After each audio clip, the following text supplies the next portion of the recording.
अस्सलाम वालेकुम स्टूडेंट्स आज हमारा ये CSS constitutional law lecture series का 6th लेक्चर है जिसमें हम सेपरेशन ऑफ पावर्स को पढ़ेंगे। इंट्रोडक्शन।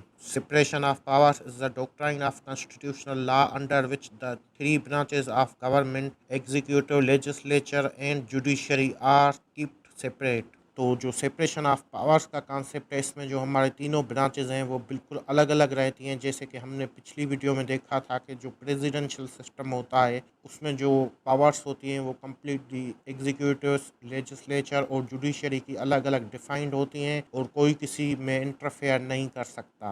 लेकिन पार्लियामेंट्री सिस्टम में ऐसा नहीं होता। वहाँ पे जो लेजिस्लेचर और जो एग्जीक्यूटिव होता है वो इंटरकनेक्टेड होते हैं। Each branch has separate powers and generally each branch is not allowed to exercise the powers of the other branches. The legislative branch exercises congressional powers, the executive branch exercises executive powers and the judicial branch exercises judicial review। अच्छा student, ये जो judicial review का concept है इस पे हम एक separate video भी बनाएंगे। Influence of the philosophers. Student, ये जो सेपरेशन ऑफ पावर की थ्योरी है ये जो है वो मोंटेस्क्यू ने दी थी और उन्होंने कहा था कि जो तीनों ऑर्गन्स होने चाहिए स्टेट के वो अलग अलग होने चाहिए और किसी में इंटरफेरेंस नहीं होनी चाहिए। लेकिन फिर बाद में जो है जो अमेरिकन कॉन्स्टिट्यूशन मेकर्स थे उन्होंने इसमें जो एक दूसरा कॉन्सेप्ट है चेक एंड बैलेंस का वो शामिल कर दिया ताकि जो मिसयूज ऑफ पावर है वो ना हो सके। जॉन लॉक ने अपनी राइटिंग में इस प्रिंसिपल को सपोर्ट किया था और होप्स जो है उन्होंने कम्प्लीटली अपोज किया था, क्योंकि वो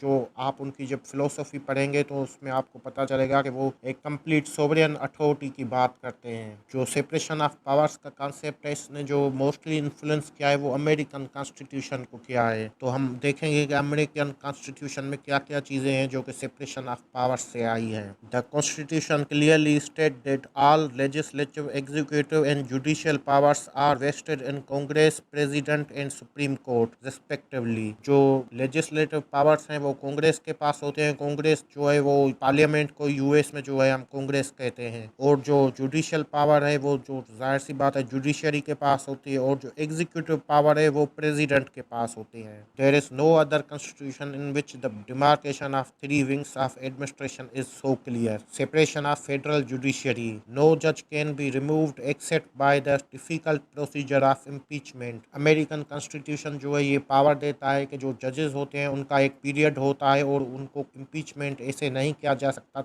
या उनको हटाया नहीं जा सकता जब तक कि वो कोई बड़ा मतलब जो है मिसकंडक्ट ना करें। फिर भी उनकी इम्पीचमेंट का जो प्रोसेस है वो बहुत ही डिफिकल्ट होता है। Concept of judicial review. तो जैसे कि मैंने पहले भी बताया कि जो जुडिशियल रिव्यू का कॉन्सेप्ट है वो आगे चल के हम दूसरी वीडियो में पढ़ेंगे। Institutional check and balance. अच्छा, जैसे कि आपने देखा कि जो सेपरेशन ऑफ पावर्स का कॉन्सेप्ट है वो ये कहता है कि जो तीनों ऑर्गन्स होने चाहिए वो कम्प्लीटली जो है वो अलग अलग होने चाहिए। जो अमेरिकन कॉन्स्टिट्यूशन के फाउंडिंग फादर्स थे उन्होंने ये बात नोट की कि अगर इसको स्ट्रिक्टली फॉलो किया जाए तो पावर का मिसयूज हो सकता है किसी भी एक ऑर्गन के तरफ से। तो इसलिए उन्होंने जो है ये जो चेक एंड बैलेंस का कॉन्सेप्ट डाल दिया ताकि जो तीनों ऑर्गन है वो एक दूसरे पे कोई चेक रख सकें और पावर को बैलेंस कर सकें। All high official appointment and international treaties by executive have to be ratified by Senate. Senate is the court of impeachment against the president and other high officials।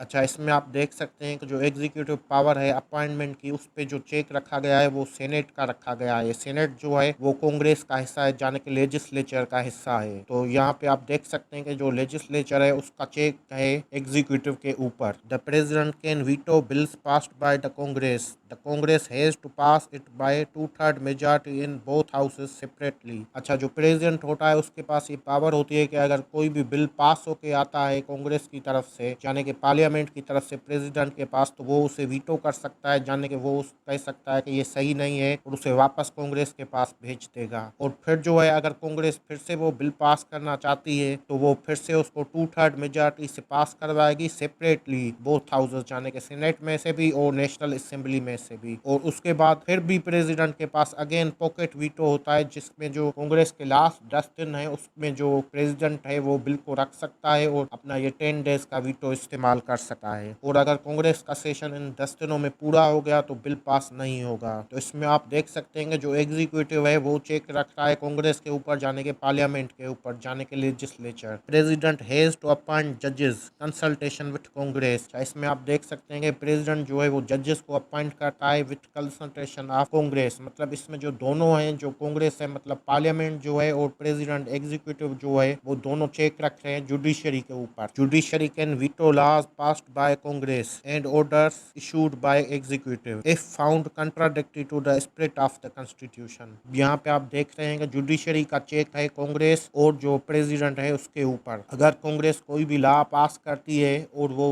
जो है constitution के खिलाफ होता है तो जुडिशरी उसको वीटो कर सकती है, और जो प्रेसिडेंट के ऑर्डर्स होते हैं उनको भी वीटो कर सकती है अगर वो कॉन्स्टिट्यूशन के खिलाफ हैं। तो इसमें आप देख रहे हैं कि जुडिशरी का चेक है बाकी जो दोनों आर्गन्स ऑफ द स्टेट है उनके ऊपर। और लास्ट में जुडिशियल एक्टिविज्म। अच्छा, इस कॉन्सेप्ट को भी हम अगली वीडियो में समझेंगे। जुडिशियल एक्टिविज्म और जुडिशियल रिव्यू ये दोनों हम अगली वीडियो में समझेंगे। तो आज के लिए इतना ही। अगर आपको वीडियो पसंद आई है तो सब्सक्राइब करें।